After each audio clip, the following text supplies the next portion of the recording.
Today, we are bringing a profound conversion story that's unlike any other we might have shared before. Heads up, it's a beautiful story. It is based on true events. It'll surprise you and it'll warm your heart. We are talking about Sister Daisy, an American lady from a family of devout Catholics. आज हम आपके पास एक हैरान कुन, खूबसूरत और सच्ची कहानी लाए हैं। इस जैसी कहानी शायद ही हमने पहले कभी आपको सुनाई होगी। तो तैयार हो जाइए इस खूबसूरत से वाक्यों को सुनने के लिए। ये एक सच्ची कहानी है जो आपको हैरान कर देगी।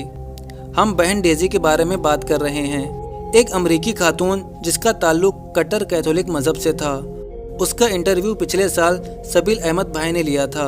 ये उनकी कहानी है। डेजी और उसकी बहन कैथोलिक मज़हब वाले ख़ानदान में बड़ी हुई और उनके चाचा उस मज़हब के दाई हैं। अफसोस के साथ उसकी और उसकी बहन की इस हाल में तरबियत हुई एक ऐसे माहौल में जहां उन्हें बताया गया कि इस्लाम एक पसमंदा किस्म का यानी पिछड़ा हुआ मज़हब है। कुछ वजूहात की बिना पर उन्हें बताया गया कि मुसलमान ईसा अलैहिस्सलाम के बारे में कुछ नहीं जानते और ये कि मुसलमान अमन पसंद नहीं हैं। इस तरीके से उनकी परवरिश हुई। मिस डेजी इस्लाम और मुसलमानों को हकीर समझते हुए पली बढ़ी, ताहम ज़िंदगी गुजरती रही। वो और उसके वालिदैन इस्लाम के बारे में मनफी सोच जारी रखे हुए थे, सिर्फ़ और सिर्फ उसके ख़ानदान और मीडिया चैनल्स की वजह से। ज़िंदगी के एक मोड़ पर डेजी को सऊदी अरब में स्कूल टीचर की नौकरी की पेशकश हुई कि वो अमेरिकी सिफारत खाने के स्कूल में काम करे।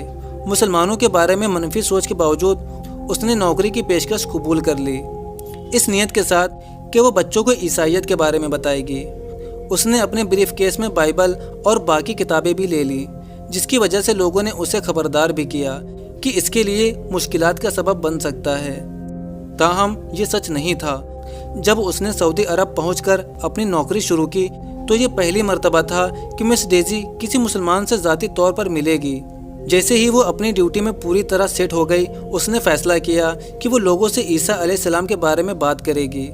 वो चाहती थी कि वो ईसा अलैहिस्सलाम से अपनी इलाही मोहब्बत के बारे में बताएं, क्योंकि वो उस सोच के साथ बड़ी हुई थी कि मुसलमान ईसा अलैहिस्सलाम के बारे में कुछ नहीं जानते।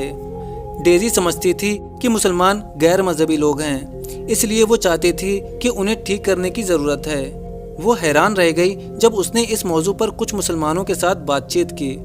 जब भी वो ईसा अलैहिस्सलाम की किसी मौजज़े का जिक्र करती तो वो मुसलमान उससे 2 गुना ज़्यादा मौजज़ात बयान कर देते। उसे यकीन नहीं हो रहा था कि मुसलमान ईसा अलैहिस्सलाम के बारे में उससे और उसके ख़ानदान से ज़्यादा जानते हैं। डेजी समझ रही थी कि उसे बाइबल लाने की वजह से जेल भेज दिया जाएगा, क्योंकि उसे बताया गया था कि अगर वो इस्लामिक कल्चर में मोहब्बत और अमन की बात करेगी तो उसे जेल में भेज दिया जाएगा। ताहम डेजी के ईसाइयत के प्रचार का मुकम्मल मंसूबा काम ना कर सका, क्योंकि वहाँ कुछ काम करने को रहा ही नहीं था, क्योंकि मुसलमान ईसा अलैहिस्सलाम और उनके मौजज़ात डेजी से ज़्यादा जानते थे।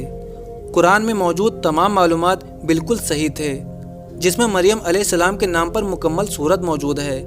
उसके साथ साथ मुसलमान गैर मजहबी नहीं बल्कि अमन पसंद और प्यार करने वाले लोग निकले। इस्लाम एक अमन पसंद और तरतीब वाला मज़हब था। वो हैरान रह गई और अपनी नौकरी करती गई। जब वो वापस अमेरिका गई, उसने अपने घर वालों को सब कुछ बता दिया। जाहिर है उनके घर वालों को ये अच्छा ना लगा। वो उसी सोच में थे जहाँ वो कई सालों से थे, इसीलिए वो उन लोगों को नहीं मना सकी। डेजी ने उन्हें बताया कि ईसा अलैहिस्सलाम और उनके मौजज़ात कुरान में मौजूद हैं। उन्होंने डेजी पर यकीन नहीं किया। डेजी ने उन्हें मोहम्मद सल्लल्लाहु अलैहि वसल्लम और ईसा अलैहिस्सलाम समेत बाकी रसूल के बारे में भी बताया और बताया कि कैसे हर पैगंबर अल्लाह की वहदानियत का पैगाम लाए। हकीकत को मानने के बजाय वो डेजी को माहिर नफ्सियात के पास ले गए। उन्होंने ऐसा इसलिए किया क्योंकि वो समझते थे कि डेजी मजलूम होना चाहती है।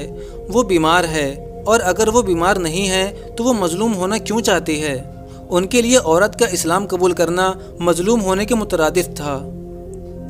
उसके घर वालों ने पूछा, तुम एक आज़ाद ईसाई की तरह ज़िंदगी क्यों नहीं गुजारना चाहती। इन चीज़ों ने उस पर असर किया और कुछ वक्त के लिए वो खामोश सी हो गई। ताहम अल्लाह बेहतरीन मंसूबा करने वाला है। रहनुमाई के लिए उसके घर वालों ने उसे उसके बचपन के पादरी के पास ले गए। उसने अपना वाक़या पादरी को बयान किया। वो पादरी एक अक्लमंद शख्स था। उसने मशवरा दिया कि आखिर में तुमने वही करना है जो तुम्हारा दिल तुम्हें कहे। اگر تمہارا دل تمہیں کہتا ہے کہ یہ ٹھیک ہے تو تم اسے ہی قبول کرو۔ اس پادری کی بات سن کر وہ اس چیز سے آزاد ہو گئی اور اپنے فیصلے پر دوبارہ قائم ہو گئی۔ وہ سمجھدار بنی اور محمد صلی اللہ علیہ وسلم اور عیسیٰ علیہ السلام دونوں پر ایمان رکھنا شروع کر دیا کیونکہ یہ اسے اچھا لگا۔ اس نے اسلام کے بارے میں مطالعہ کرنا شروع کر دیا اور چرچ جانا بند کر دیا۔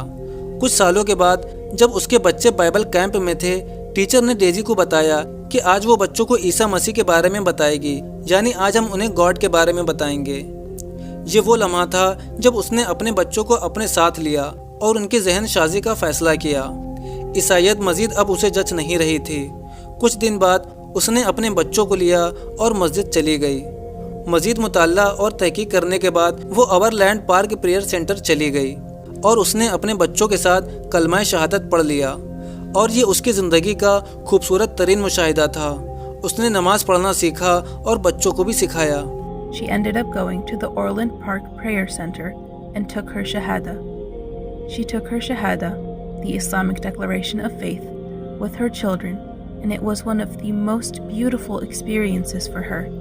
She learned how to pray and taught her children the same. Dizzy کو اسلام قبول کرے ہوئے 7 سال ہو گئے۔ وہ اب اسلام پر عمل کرنے والی ایک مکمل مسلمان ہیں۔ وہ سعودی عرب گئی تھی کہ وہ عیسائیت کا پرچار کر سکے، لیکن آخر میں خود مسلمان ہو گئی۔ بے شک اللہ جسے چاہے گمراہ کرے اور جسے چاہے ہدایت دے۔ اللہ ڈیزی اور ہم سب مسلمان پر رحم کرے۔ اللہ ہمیں بہترین مسلمان کے طور پر زندگی گزارنا نصیب فرمائے اور اسلام کا یہ خوبصورت پیغام باقی دنیا میں بھی پھیلائے۔ آمین۔ دوستو، آپ کو آج کی یہ قبول اسلام کی سٹوری کیسی لگی ہمیں کمنٹ کر کے ضرور بتائیں، اور اس ویڈیو کو جتنا ہو سکے اتنا شیئر کریں۔ اب ملتے ہیں آپ سے ایک اور ریورٹ مسلم کی سٹوری کے ساتھ، تب تک کے لیے اپنا بہت سارا خیال رکھیں۔ السلام علیکم ورحمۃ اللہ وبرکاتہ۔